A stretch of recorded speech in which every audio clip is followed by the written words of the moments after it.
राम राम जी।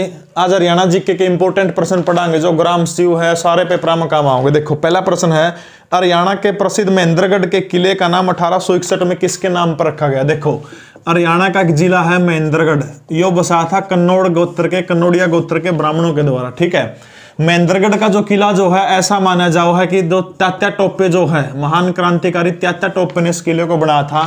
लेकिन कालांतर में टाइम के बाद में साल 1861 की बात है, एक राजा है, राजा जिसका नाम है नरेंद्र सिंह, और नरेंद्र सिंह का बेटे का नाम है महेंद्र सिंह। तो महेंद्रगढ़ के किले का नाम महेंद्र के नाम पर रखा गया था। किसका नाम पर रखा गया था? महेंद्र का नाम पर। रखने बंदा कौन है? राजा नरेंद्र से। ठीक है, जब आप महेंद्रगढ़ की बात करें तो महेंद्रगढ़ को हरियाणा का क्या कहा जाओ? खनिज सिटी कहा जाओ, क्योंकि हरियाणा में सब तक घने जो खनिज पदार्थ जो है वो कड़ा मिला है, वो महेंद्रगढ़ में मिला है। जैसे ताम्र आयस्क है,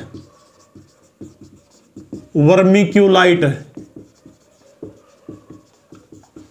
ताम्र आयस्क वर्मिक्यूलाइट है, कायनाइट है, मैग्नीज, ये सारे के सारे जो खनिज पदार्थ जो हरियाणा के कौन सा जिला में मिला है? महेंद्रगढ़ के अंदर मिला है। ग्रेफाइट और क्वार्टर्स, ये सारे के सारे कड़ा मिला है। ताम्र आयस्क, वर्मिक्यूलाइट, काइनाइट, मैग्नीज, ग्रेफाइट और क्वार्टर्स हरियाणा के कौन सा जिला मिला है? महेंद्रगढ़ जिला के अंदर मिला, इसलिए खनिज सिटी इसको बोला जाओ है। राणा निमंत्रण, गुरु गोविंद सिंह और युद्ध चरित कृतियां किस हरियाणवी कवि की है? राणा निमंत्रण और युद्ध चरित, युद्ध चरित ये एक हरियाणवी लेखक है, हिंदी के लेखक है, उसका नाम है खुशीराम शर्मा। देखो एक प्रश्न भी आता है, खुशीराम शर्मा में किसके लिए जाने जाओ? हिंदी भाषा का तरह जाने जाओ। खुशीराम शर्मा की जो लिखण की शैली जो है क्या में हुआ? हिंदी के अंदर। ठीक है, एक और किताब है जिसका नाम है फूल और कांटे, फूल और कांटे। देखो पीछे पेपर में प्रश्न पूछा गया था कि फूल और कांटे किसके द्वारा लिखी गई थी?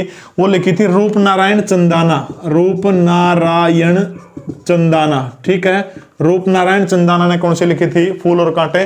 राणा निमंत्रण और युद्ध चरित किसकी लिखी हुई है? खुशीराम शर्मा की। ठीक है, हाँ एक और देख लो, सत्याग्रही प्रहलाद, यह किताब भी बहुत इंपॉर्टेंट है, बार बार पूछी गई है। सत्याग्रही प्रहलाद यह लिखी गई है तुलसीराम शर्मा की, तुलसीराम शर्मा जो है इन्हें लिखी थी। देखो राणा निमंत्रण युद्ध चरित किसने लिखी थी? खुशीराम शर्मा ने। सत्याग्रही प्रहलाद किसने लिखी थी? तुलसीराम शर्मा ने। फूल और कांटे किसने लिखी थी? रूपनारायण चंदाना ने लिखी थी। ठीक है, अगला प्रश्न है, हरियाणा पंजाबी साहित्य अकादमी का वर्तमान निर्देशक कौन? देखो हरियाणा पंजाबी साहित्य अकादमी की एक तो पत्रिका का नाम मेरा होना चाहिए, बार बार जिक्र हो रही है अपना, शब्द बूंद। ठीक है, मुख्यालय आपने कमेंट करके बताना है। इब्नू पूछ रखा है इसका निर्देशक कौन है, तो 1 जनवरी 2020 ने बनाया था इनका निर्देशक सुनील वशिष्ठ। सुनील वशिष्ठ जो है वो वर्तमान समय में हरियाणा पंजाबी साहित्य अकादमी के हैं, निर्देशक डायरेक्टर हैं। और सुनील वशिष्ठ का संबंध हरियाणा के कौन से जिले तक है? अंबाला जिले तक है। राष्ट्रीय स्वयं सेवक संघ डॉक्टर एडगवार का लगाया 1925 के पौधे के उस शाखा से निकला हुआ सिपाही सुनील वशिष्ठ वर्तमान समय में हरियाणा पंजाबी साहित्य अकादमी के हैं, अध्यक्ष हैं। और पत्रिका का नाम क्या है? शब्द बूंद इनकी पत्रिका का नाम है। ठीक है, हाल ही में हरियाणा के मुख्यमंत्री ने किस बांध के करार पर हस्ताक्षर किया है जो यमुना नदी की सहायक नदियों के ऊपर बनाया जाएगा? वह कौन से बांध के ऊपर हस्ताक्षर करें? तो उसका उत्तर हो जाएगा किसाऊ और रेणुका बांध। ठीक है, अगला प्रश्न है, प्रसिद्ध वास्तुकार ली कार्बूजियर द्वारा चंडीगढ़ में बनाई गई एक संरचना पूछ रखी। देखो ली कार्बूजियर बहुत बड़ा विद्वान व्यक्ति था, डिजाइनर था। इस बंदे ने बहुत सारी चीजें बनाई थी और सबसे इंपॉर्टेंट जो है चंडीगढ़ में पूछ रखा। देखो 3-4 ऑप्शन दे रखे इस बंदे ने, उन ऑप्शन में जो इसका उत्तर जो हो जाएगा वो हो जाएगा खुला हस्त स्मारक, खुला हस्त स्मारक, ओपन एंड। देखो खुला हस्त स्मारक जो है, 2 हाथ है इसमें, एक हाथ लेने का, दूसरा हाथ क्या है? देने का। एक लेने का, दूसरा क्या है? देने का। ठीक है, इसका जो प्रतीक पूछ लिया था एक बार भाई, इसका प्रतीक किसका है? तो दूसरी मशीन क्रांति का प्रतीक है स्मारक। किसका है? दूसरी मशीन क्रांति का प्रतीक है। ठीक है, खुला स्मारक ली कार्बूजियर ने डिजाइन बनाया था और ये किसका प्रतीक है?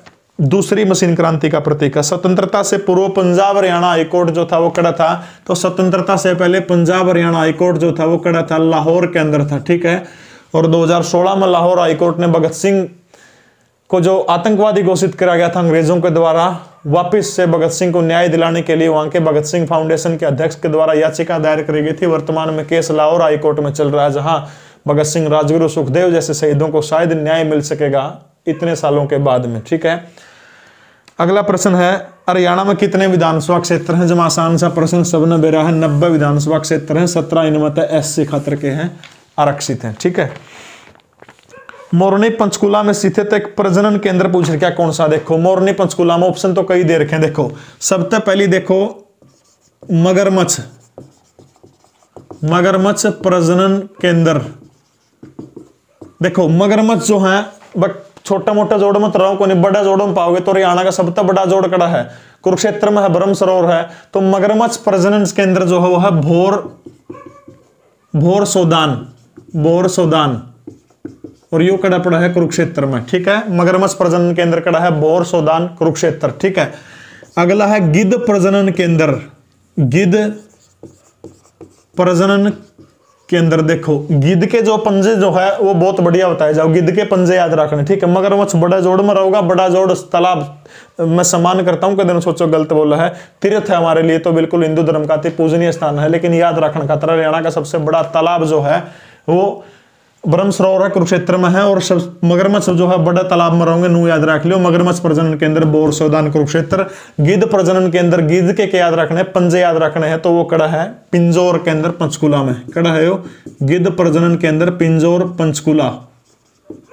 पिंजौर में क्या है? यादवेंद्र गार्डन भी है पिंजौर के अंदर। ठीक है, वो बात भी आपने याद रखनी है। गिद्ध के बाद अगला आ जाओ चिंकारा प्रजनन केंद्र, चिंकारा प्रजनन केंद्र, यो कड़ा है कैरू में। और कैरू पूछे तो भिवानी जिले का एक खंड है छोटी काशी का कैरू, चिंकारा प्रजनन केंद्र कड़ा है कैरू केंद्र। हाँ, लेकिन थोड़ा सा उल्टा आ जाओ, मोर और चिंकारा पूछ लियो, मान लिया नू पूछ लियो मोर एवं चिंकारा, एकला चिंकारा पूछ लियो तो क्या आ जाएगा? कैरू आ जाएगा। और मोर और चिंकारा पूछ लियो तो रेवाड़ी जिले का जबुआ एक गांव है, जबुआ रेवाड़ी में मोर एवं चिंकारा, समझ गए? एकला चिंकारा आ जाओ तो कैरू भिवानी, और जो नू पूछ लियो मोर और चिंकारा तो कड़ा हो जाएगा, जबुआ आ जाएगा। ठीक है, रेड जंगल फाउल, रेड जंगल फाउल प्रजनन केंद्र, यो भी कड़ा है पिंजौर में है, रेड जंगल फाउल केंद्र पिंजौर में। तितर प्रजनन केंद्र, तितर प्रजनन केंद्र मोरनी में। ठीक है, पंचकुला के अंदर। रेड जंगल फाउल यो पिंजौर में, तितर प्रजनन केंद्र मोरनी पंचकुला में, मगरमच्छ प्रजनन केंद्र कुरुक्षेत्र में, गिद्ध प्रजनन केंद्र पिंजौर पंचकुला, चिंकारा प्रजनन केंद्र कैरू भिवानी में, और मोर और चिंकारा दोनों दे तो कड़ा हो जाएगा झाबुआ रेवाड़ी जिले में। ठीक है, अगला जो प्रश्न है, वायु पुराण के अनुसार कौन सा स्थान भगवान हनुमान का जन्म स्थल माना जाए? देखो वायु पुराण के अनुसार सबने बेरा है भाई, हरियाणा का एक जिला है जिस जिले का नाम है कैथल। वायु पुराण के अकॉर्डिंग जो है कैथल का प्राचीन नाम के है कपिस्थल, के नाम है कपिस्थल। ऐसा माना जाओ कि कैथल के अंदर किसका जन्म हुआ था? भगवान हनुमान का जन्म हुआ था। जिन्हों पूछा है पुराण के अनुसार कैथल की स्थापना किसने करी थी, तो ऐसा माना जाओ कि पांडुपुत्र युधिष्ठिर जो है इसने क्या करी थी, महाभारत के अंदर जो है कैथल की स्थापना करी थी, ऐसा माना जाओ। ठीक है, प्राचीन नाम पूछ लियो कि है कपिस्थल। हाँ, 1 नवंबर 1989 को कुरुक्षेत्र जिले से अलग करके इसको हरियाणा का जिला बनाया गया था। नो पूछ लियो कैथल जिला कब बना था, तो 1 नवंबर 1989 है। ठीक है, हाँ, कैथल की आप और बात करें तो अंबकेश्वर महादेव मंदिर, अंबकेश्वर महादेव मंदिर बहुत फेमस है उरा का। ठीक है, एक कैथल का फरल गांव में लगा एक मेला, फड़गू मेला, बहुत बार पूछा जाओ है। एक मंदिर है 11 मुखी, 11 रुद्री शिव मंदिर, यो भी बहुत बार पूछा गया। ठीक है, अंबकेश्वर महादेव मंदिर, फड़गू मेला, 11 मुखी शिव मंदिर, गीता मंदिर बहुत इंपॉर्टेंट है, गीता मंदिर। और सबसे इंपॉर्टेंट जो बार बार पेपर में पूछ जाओ वो है कैथल के नवग्रह कुंड। ठीक है, नवग्रह कुंड बार बार पेपर में पूछ जाओ, कड़ा है कैथल में है नवग्रह कुंड। नवग्रह कुंडों के कारण कैथल को छोटी काशी कहा जाओ है। मंदिरों की अधिकता के कारण हरियाणा के भिवानी जिले को छोटी काशी कहा जाओ। बात समझ में आएगी? मंदिरों की अधिकता के कारण तो भिवानी को कहा जाओ है। नो पूछ ले भाई नवग्रह कुंडों के कारण कैथल को क्या कहा जाओ, छोटी काशी कहा जाओ। ठीक है, जे भाई तामने नु लागे मेरी स्टोरी वगैरह बढ़िया बनाऊं तो एक नया चैनल है मेरा गूंगे पन्ने नाम से, उसका लिंक डिस्क्रिप्शन में दे रखा है, वो चैनल भी जरूर सब्सक्राइब कर लियो। उस पर स्पेशल स्टोरी बनाऊं मैं, एजुकेशन की वीडियो तो नहीं है, अलग अलग ऐतिहासिक स्टोरी है। वो गूंगे पन्ने नाम का चैनल है, लिंक डिस्क्रिप्शन में दे रखा है, उड़ता हम देख लियो, ठीक है। हाँ, जे किसी ने पीडीएफ वगैरह चाहिए तो जो टेलीग्राम जो है, टेलीग्राम पर मेरा पेज है, पेज का नाम है जीके प्रवीण उड़ान, जीके प्रवीण उड़ान। अच्छा, जे भर्ती भारतीयों की जो जानकारी हो, मेरा फेसबुक पेज है, वो भी जीके प्रवीण उड़ान के नाम का है। एंड जी एक बार और सारा को सबकी चोला नहीं होता, सारा टब रह जी, कोई दिक्कत कौन, ठीक है। 1968-69 में जब बंसीलाल हरियाणा के मुख्यमंत्री थे, उन्होंने कौन सी भाषा को हरियाणा की दूसरी राजभाषा घोषित किया था? देखो, जिस टाइम पर बंसीलाल हरियाणा के मुख्यमंत्री थे तो उन्होंने तमिल को सेकंड लैंग्वेज बनाया था हरियाणा की।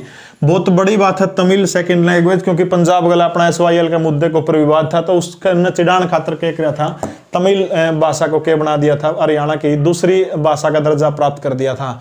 देखो, आज कड़ा हरियाणा पंजाब का रोड़ा करता, लेकिन आज एक नीति ने, 3 बिलों ने हरियाणा और पंजाब को कितना निकट लाके खड़ा कर दिया। वास्तव में मोदी सरकार को उनकी बात सुननी चाहिए, किसानों की बात माननी चाहिए। दूसरी चीज, हरियाणा वाले बहुत काम आओ हैं। तमिलनाडु में तमिल भाषा का पेपर था, इसका डाकखाना का डाकी लागण का था। 100 पोस्ट थी, 100 मत 51 पोस्ट पे तो हरियाणा वाले कब्जा कर रहे, और जिसमें 60 नंबर की तमिल आओ थी। तमिल तो लिखने के ना समझनी ना देखने भी नुकुन मेरा प्लस मामला के हो, उसमें तो भी 51 पोस्टा पर हरियाणा वाले कब्जा करके फिर मामला खुलिया, फिर पकड़े गए। बहुत अजीब प्राणी है अपना हरियाणा में। तो तमिल हरियाणा की क्या थी, सेकंड लैंग्वेज थी, ठीक है, यह बात ध्यान रखनी है। मोहम्मद गौरी ने पृथ्वीराज चौहान को किस स्थान के ऊपर हराया था? तो मोहम्मद गौरी ने पृथ्वीराज चौहान को तराइन में, और कई किताबों में तरोरी भी लिखा मिला है, ठीक है, ध्यान रख लियो। तराइन जो करनाल की लड़ाई हुई थी उसके अंदर हराया था, और धोखा हरा था, बंदा हरा कौन था? वास्तव में ना मोहम्मद गौरी को लगातार 16 बार हरा दिया था, 16 बार हरा के नु कहेंगे पृथ्वीराज चौहान मिला, जा अटके तैयारी करके आ जाइए, अटके तैयारी करके आ जाइए। रात के अंधेरे में पृथ्वीराज चौहान को सुत्या पकड़ा था, सोए हुए थे, सोए हुए सेना के ऊपर मोहम्मद गौरी ने अटैक कर दिया था, नहीं तो भारत माँ के शेर को पकड़ना नामुमकिन था, बहुत मुश्किल था। करनाल तराइन के अंदर 1191-92 के अंदर लड़ाई हुई थी, सबने बेरा पहली पृथ्वीराज चौहान जीते थे, दूसरी कौन जीता था? गौरी जीता था, अकॉर्डिंग टू फेक हिस्ट्री, ठीक है। अगला प्रश्न है, आम के उपवनों के अस्तित्व के कारण कौन सा नगर अपना नाम जोड़ता है? मैंने पूछा आम का कारण कौन सा नगर का नाम पड़ा है, तो सीधी सी बात है अंबाड़ा, यानी आंबों की अधिकता के कारण इसका नाम क्या पड़ गया, अंबाड़ा। और के वहां अंबाड़ा को एक तो हरियाणा का मिक्सी सिटी कहा जाओ, ठीक है, दूसरा हरियाणा की वैज्ञानिक नगरी जो है वो भी किसने कहा जाओ है, अंबाड़ा को कहा जाओ, ठीक है। अंबा नामक राजपूतों ने, ऐसा माना जाओ है, अंबाड़ा शहर की स्थापना करी थी अंबा नामक राजपूतों ने, ठीक है। दूसरा क्या है, उरत जो विधायक जो है अंबाड़ा से जो है अनिल विज जो है वो विधायक हैं, और वर्तमान में हरियाणा सरकार के अंदर कौन से मंत्री हैं? स्वास्थ्य एवं हरियाणा के गृह मंत्री जो है वो कौन है? अनिल विज है, ठीक है, स्वास्थ्य एवं गृह मंत्री। किंगफिशर पर्यटन स्थल जो है, किंगफिशर जो पर्यटन स्थल जो है वो हरियाणा के कौन से जिले में है? अंबाड़ा जिला के अंदर है। दूसरी, अंबाड़ा के एक ऐतिहासिक जेल है, और इसी जेल के अंदर महात्मा गांधी की हत्या करने के कारण 15 नवंबर साल 1949 को नाथूराम गोडसे को अंग्रेजों ने फांसी तोड़ने का काम किया था। जिस टाइम के ऊपर इसी अंबाड़ा जेल के अंदर बंद है, महात्मा गांधी के तीसरे नंबर के बेटे मिलने के लिए चले जाते हैं जेल के अंदर नाथूराम गोडसे से। तब नाथूराम गोडसे ने जैसे ही गांधी के छोटे पुत्र को देखा तो हाथ जोड़ लिए, कहा कि मैंने आपके पिता का वध किया, मैं आपसे माफी मांगता हूं, मैंने आपको पितृविहीन कर दिया। लेकिन सबसे महत्वपूर्ण बात है, मेरी आपके पिता के साथ में कोई निजी दुश्मनी नहीं थी, वास्तव में दुश्मनी ये थी कि वो इस देश के करोड़ों हिंदुओं को पर कुठाराघात करके पाकिस्तान को सौगात देना चाहते थे, और मैं ऐसा कतई सहन नहीं कर सकता था। 15 नवंबर 1949 का वो दिन जब अंबाड़ा जेल के अंदर अमर शहीद नाथूराम गोडसे को फांसी दे दी जाती है, ठीक है। अगला प्रश्न, किसको उर्दू काव्य की समीक्षा का पहला घोषणा पत्र माना जाता है? बहुत इंपॉर्टेंट प्रश्न है, एक नए डाल का प्रश्न है, ठीक है। दोबारा प्रश्न फिर पढ़ूं, देखो, किसको उर्दू काव्य की समीक्षा का पहला घोषणा पत्र माना जाता है? वो है मुकद्दम ए शेरो शायरी, मुकद्दम ए शेरो शायरी। इसको उर्दू काव्य का पहला घोषणा पत्र माना जाता है, मुकद्दम ए शेरो शायरी, ठीक है। यू लिखने का काम किसने किया था? यू लिखा था अल्ताफ हुसैन हाली, ठीक है, अल्ताफ हुसैन हाली ने लिखा था। बहुत बार जिक्र आ लिया। 1837 के अंदर पानीपत में जन्म हुआ था, 1914 पानीपत में मृत्यु हुई थी, इसलिए इसको क्या कहा जाओ है, आली पानीपति भी इसको कहा जाओ, ठीक है। तिरिया के मजमूम इनकी महत्वपूर्ण किताब थी जो बार बार पूछ जाओ है, ठीक है। मुकद्दम ए शायर शायरी उर्दू काव्य का पहला घोषणा पत्र माना जाओ, लिखा किसने था, अल्ताफ हुसैन हाली, उर्दू साहित्य के बहुत बड़े कवि, मिर्जा गालिब के शिष्य हुआ करते, ठीक है। अगला प्रश्न देखो, हरियाणा सरकार ने सभी विभागों में हिंदी भाषा में पत्राचार करने का आदेश कर दिया था। नो पूछ रहे क्या, सारे डिपार्टमेंटों में हिंदी लागू करने का आदेश हरियाणा सरकार ने कर दिया था। बहुत पुराना आदेश है, 26 अक्टूबर साल 1999 में आदेश आ गया था, और वो आदेश आज तक भी लागू नहीं हुआ है। लगभग आदेश जो है अंग्रेजी भाषा में वो है, जिसके अर्था का अनर्थ हो जाओ है। हमारी हिंदी देखो कितनी समृद्ध भाषा है हमारी हिंदी, अलग अलग शब्द खातर, एक एक रिश्ता खातर अलग अलग शब्द दे रखे हमारी हिंदी भाषा में। आप किसी ने चाचा कहो, चाचा है, मामा है, फूफा है, ताऊ, सारे के देखो नन्हे शब्द नहीं है। अंग्रेजी में के एक अंकल शब्द हो गया, बराबर नू कौन मेरा चाचा है कि मामा के है, यू साफ सुथरे शब्द हैं। को ठीक सी उम्र की जय मान लिया को चाची लाग दी, उसने चाची का, और एक आंटी कही, आंटी कहते बूढ़ा मुंह करेगी, वाह क्यों लुगाइया की आदत का वेरा हो है। अजय चाची कहते फिर बड़ी खुश होगा, आंटी कहते बूढ़ा मुंह करेगी, क्यों थोड़ी एज को सुमाएगी। तो हमारी साफ सुथरी भाषा, लेकिन 26 अक्टूबर 1999 में घोषणा करी थी, लेकिन आज तक भी पूर्ण रूप से लागू को नहीं हुई, ठीक है। हरियाणा की शासकीय भाषा पूछ रखी, ऑप्शन में हरियाणवी पाओगे, याद रखना हरियाणवी शासकीय भाषा नहीं है, हिंदी हरियाणा की शासकीय भाषा है, ठीक है। हरियाणा की दूसरी प्रमुख भाषा कौन सी है, देखो बंसीलाल का जिक्र पूछ ले फिर तो तमिल दूसरी भाषा होगी, लेकिन आज हरियाणा की दूसरी भाषा कौन सी है, तो पंजाबी हरियाणा की दूसरी प्रमुख भाषा है। दूसरी बहुत बड़ी खुशखबरी है, आज भारत भूषण भारती चेयरमैन HSSC का एक बयान आया कि बहुत जल्द हरियाणा के अंदर 30,000 ग्रुप C और D के पदों के ऊपर भर्ती होगी, ठीक है, अगले एक साल में, यानी 2021 जमा नौकरियां का साल है, ठीक है। अगला प्रश्न है, चौरंगीनाथ पूर्ण रूप से किस संप्रदाय के अंतर्गत आते हैं। देखो संत चौरंगीनाथ, जिसको हरियाणा का पहला हिंदी साहित्यकार कहा जाओ, संत चौरंगीनाथ, ठीक है। नाथ शब्द लग गया तो कौन से समुदाय के हैं, नाथ संप्रदाय के माने जाओ है। चौरंगीनाथ ने क्या किया था, एक पीठ बनाई थी, मस्तनाथ पीठ। बाबा मस्तनाथ पीठ के संस्थापक कौन है, संत चौरंगीनाथ है। इसी को या जगह पूछ ले तो रोहतक जिले की स्थलबोर नामक स्थान के ऊपर है, तो स्थलबोर मठ भी कह दें इसको, या मस्तनाथ पीठ कह दो, तो बाबा चौरंगीनाथ ने इसको बनाने का काम किया था। वर्तमान में बाबा बालकनाथ जो हैं वो इसके के हैं मठाधीश हैं, जो राजस्थान के अलवर से फिलहाल के हैं सांसद है। प्राण सांकली जो है वो किस बंदे ने लिखी थी, संत चौरंगीनाथ ने लिखी थी, ठीक है। अगला प्रश्न पूछ रहे क्या है, साहित्य से है कि पुष्पदंत नाम का साहित्यकार जो है वो हरियाणा के कौन से साहित्य से संबंधित है, तो पुष्पदंत जो है वो हरियाणा के जैन साहित्य से संबंधित है, ठीक है। पुष्पदंत कौन से संबंधित है, जैन साहित्य। पुष्पदंत बहुत बार पेपर में पूछ लिया गया है। हाँ, पुष्पदंत की रचना याद रखनी है, पाण्य कुमार चरेयू, पाण्य कुमार चरेयू, ठीक है। जिसका पाछा चरेयू शब्द लिखा मिल जानी चरेयू वाला, तो 99% वह किसकी मिलेगी, पुष्पदंत की मिलेगी, ठीक है। एक देखो जसहर चरेयू, जसहर चरेयू, चरेयू शब्द मिल गया तो किसकी मिलेगी, पुष्पदंत की मिलेगी। एक और तीसरी किताब इनकी याद रख लियो, कोश ग्रंथ, ठीक है। 3 किताब होगी, जैन पुष्पदंत का किससे रिलेटेड है, जैन साहित्य से रिलेटेड है, पाण्य कुमार चरेयू, जसहर चरेयू, और तीसरी कौन सी होगी, कोश ग्रंथ। ये किताब किसकी है, पुष्पदंत की लिखी हुई किताब, ठीक है। दूसरा 2-3 चीज और याद रखनी है। एक प्रश्न पूछा गया था कि आदि ए हरियाणा किसने कहा जाओ, बहुत इंपॉर्टेंट प्रश्न, देखो आदि ए हरियाणा, ठीक है। देखो ये उरे 2 चीजें हो जाओ, ठीक है। एक तो आ जाओ आली हरियाणा, तो आली तो कौन हो गया, पानीपति आली के नाम से, ठीक है। आदि हरियाणा पूछा तो शाह मोहम्मद, आदि हरियाणा पूछ ले तो शाह मोहम्मद, ठीक है।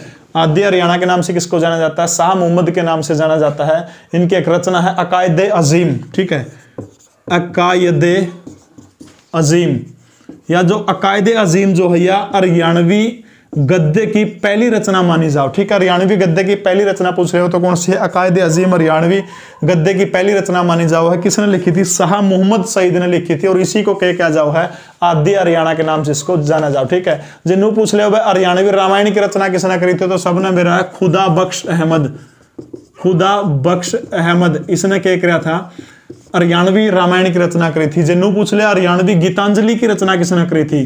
गीतांजलि रविंद्रनाथ टैगोर की प्रसिद्ध पुस्तक है, जिसके लिए उनको 1913 के अंदर दुनिया का सबसे बड़ा प्रतिष्ठित पुरस्कार नोबेल पुरस्कार मिला था। और उसी हरियाणवी गीतांजलि की रचना आपसे पूछ ले तो हरि सिंह नाम का एक लेखक है, उन्होंने क्या किया था? हरियाणवी गीतांजलि की रचना करी थी।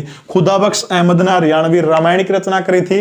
हरियाणवी गीतांजलि की रचना हरि सिंह ने करी थी। आदि हरियाणा शाह मुहम्मद को कहा जाओ, और अकायद अजीम नामक किताब जो है वो हरियाणवी गद्य की पहली किताब मानी जाओ। ठीक है, इसके बाद देखो हरियाणा का सूर्य कवि किसको कहा जाता है? तो सबने बेरा पंडित लक्ष्मीचंद को हरियाणा का सूर्य कवि कहा जाता है। सोनीपत सांगियों की धरती है, और उसी सोनीपत के जाटी कला के अंदर साल 1903 के अंदर दादा लक्ष्मी का जन्म होता है। 1945 के अंदर मात्र 42 साल की उम्र में इस लोक को छोड़कर के गंधर्व लोक चले जाते हैं। मानसिंह उनके गुरु का नाम था। ठीक है, अगला प्रश्न है कि पंडित मांगेराम अपना गुरु किसको मानते थे? तो सबने बेरा तो मांगेराम के गुरु कौन थे? लक्ष्मीचंद जी इनके गुरु हुआ करते। सांग परंपरा की शुरुआत हरियाणा में कब हुई थी? तो किशनलाल भाट साल 1730 के अंदर किशनलाल भाट जो है मेरठ से क्या किया था? उन्होंने सांग की परंपरा शुरू करी थी। हरियाणा में भी 1730 के आसपास के माना जाओ है सांग की शुरुआत मानी जाओ। ठीक है, अब देखो हरियाणा के नहरा के बारे में एक दो प्रश्न आओ है, जो 4-5 हरियाणा की प्रमुख नहर। ठीक है, तो वो चीज एक ट्रिक के द्वारा आप थोड़ी सी पढ़ने का प्रयास करेंगे। नेहरू बाखड़ा हुआ यमुना पार करके गुड़गांव से भिवानी गए। नेहरू बाखड़ा और यमुना पार करके गुड़गांव से भिवानी गए। नेहरू बाखड़ा और यमुना पार करके कड़ा गए? गुड़गांव से भिवानी गए। देखो नेहरू तो सबसे पहले आ जाओ, हरियाणा की एक नहर है जवाहरलाल नेहरू नहर। जवाहरलाल नेहरू नहर, देखो जवाहरलाल नेहरू सबने मेरा भारत के पहले प्रधानमंत्री थे। 14 नवंबर को बाल दिवस मनाया जाओ, लेकिन 6 साल जो मोदी सरकार की आई है उसके बाद नेहरू को एक तरह से नगण्य परिस्थितियों में धकेलने का काम किया गया है। वास्तव में इतना माड़ा नहीं था जितना माड़ा नेहरू बताया गया है। मैं तारीफदारी नहीं कर रहा, लेकिन एक घटना का जिक्र करना चाहूंगा जिसमें इंग्लैंड के लंदन के अंदर वकालत की पढ़ाई कराया करते जवाहरलाल नेहरू। तो उस यूनिवर्सिटी के चारों और 4 गेट थे, चारों और खाली गाड़ी रहा करती। नेहरू 3 नंबर गेट तक आ गया तो 1, 2 और 4 नंबर वाली गाड़ी खाली खाली नेहरू के पाछे चलिया करती। इतना धनवान था मोतीलाल नेहरू। लंदन शहर के अंदर एक बूटा के शोरूम के अंदर जवाहरलाल नेहरू चल गया, जाके क्या किया, बूटा की जोड़ी मांगी तो इंडियन आर नॉट अलाउड लिखा हुआ था, नेहरू को बाहर निकाल दिया। अपने पिता मोतीलाल नेहरू को पत्र लिखा। मोतीलाल नेहरू लंदन गए और जाके उस पूरे शोरूम की कीमत पूछी, कीमत पे कर दी। पे करने के बाद में रोड के ऊपर सारे जूते निकलवा के आग लगाने का काम कर दिया था मोतीलाल नेहरू ने। ठीक है, और उसी के नाम के ऊपर भारत के पहले प्रधानमंत्री के नाम के ऊपर 27 मई 1964 को ये दुनिया को अलविदा कह के चले गए। एक नहर का नाम के जवाहरलाल नेहरू नहर। ठीक है, नू पूछ ले जवाहरलाल नेहरू नहर कड़े तक निकाली गई थी? तो यह बाखड़ा नहर तक निकाली गई थी और हरियाणा के खनिज सिटी यानी महेंद्रगढ़ में सिंचाई करे। ठीक है, जवाहरलाल नेहरू नहर कड़ तक काटी गई थी, बाखड़ा नहर तक काटी गई थी, और यह कड़ा सिंचाई करा है हरियाणा के महेंद्रगढ़ जिला के अंदर सिंचाई करा है। अगला आ गया बाखड़ा, इसका मतलब फिर बाखड़ा नहर कड़ता निकाली गई थी। ठीक है, बाखड़ा नांगल एक बांध है, सबने बेरा है। नांगल बांध जो है, बाखड़ा नांगल बांध कौन सी नदी के ऊपर? सतलुज नदी के ऊपर है, और उस सतलुज नदी के बाखड़ा नांगल बांध से बाखड़ा नहर निकाली गई है। नु पूछे बाखड़ा नहर हरियाणा में प्रवेश करता करा तो हरियाणा का जो टोहाना जो है फतेहाबाद जिले का, टोहाना से बाखड़ा नहर कड़ा प्रवेश करा है, हरियाणा के अंदर प्रवेश करा है। यमुना ताजो पश्चिमी यमुना नहर। ठीक है, पश्चिमी यमुना नहर जो है या यमुना नदी जो प्रवेश कर है ताजेवाड़ा से हरियाणा में, ताजेवाड़ा के ऊपर बांध बना के 2 नहर निकाली है। पूर्वी यमुना नहर वाकड़ चल गई, यूपी में चल गई, पश्चिमी यमुना नहर हरियाणा में आ गई। और जो यह नहर जो है यह हरियाणा की सबसे पुरानी नहर मानी जाओ। सबसे प्राचीन नहर कौन सी है? पश्चिमी यमुना नहर, हरियाणा की प्रमुख नहर भी है। ठीक है, इसके बाद पार करके छोड़ दो, अगला आ गया गुड़गांव। गुड़गांव से क्या हो गया? गुड़गांव नहर। ठीक है, गुड़गांव नहर जो है, गुरुग्राम जो है या गुड़गांव नहर जो है यमुना नदी के ऊपर दिल्ली के पास में एक जगह है ओखला, ओखला बैराज के ऊपर बांध बना के एक नहर निकाली, उसका नाम क्या है? गुड़गांव नहर। गुड़गांव और फरीदाबाद में सिंचाई करा है। अंतिम नहर आज कौन सी आएगी? भिवानी, बंसीलाल की धरती भिवानी जो है या बाखड़ा नहर से निकाली गई है। अभी कौन सी तो निकाली है? बाखड़ा नहर से। बाखड़ा जो नहर है इस तक कौन सी नहर निकालेगी? भिवानी, भिवानी जिले में सिंचाई करा। ठीक है, तो दोबारा देख लो, हो गया। नेहरू बाखड़ा व यमुना पार करके कड़ा चले गए, गुड़गांव चले गए, ठीक है। जवाहरलाल नेहरू जो है नहर वो बाखड़ा नहर से निकाली गई है, महेंद्रगढ़ में सही करा है। नंबर 2 आएगी बाखड़ा जो है बाखड़ा नांगल डैम से निकाली गई है। बाखड़ा नहर हरियाणा में टोहाना से प्रवेश करा है और बाखड़ा नांगल डैम के जन्मदाता किसको माना जाता है? सर छोटूराम को माना जाता है, ठीक है। उसके बाद यमुना से आ जाओ, पश्चिमी यमुना नहर ताजेवाड़ा जो है अथिनीकुंड बैराज जो होड़े पड़ा है, ताजेवाड़ा बैराज से नहर निकाली गई। पश्चिमी यमुना नहर लगभग 5-6 जिलों में प्रमुख रूप से सिंचाई करा है, ठीक है। हरियाणा की सबसे पुरानी नहर है। गुड़गांव से है, गुड़गांव नहर दिल्ली में यमुना नदी के ऊपर ओखला बैराज से नहर निकला है, गुड़गांव और फरीदाबाद में सिंचाई करा है। भिवानी जो नहर है या बाखड़ा नहर से इसको निकाला गया, छोटी सी नहर है, हरियाणा के भिवानी जिले में सिंचाई करा है। वीडियो कैसी लगी कमेंट सारे के सारे जरूर कर दियो। जय हिंद, भारत माता की जय।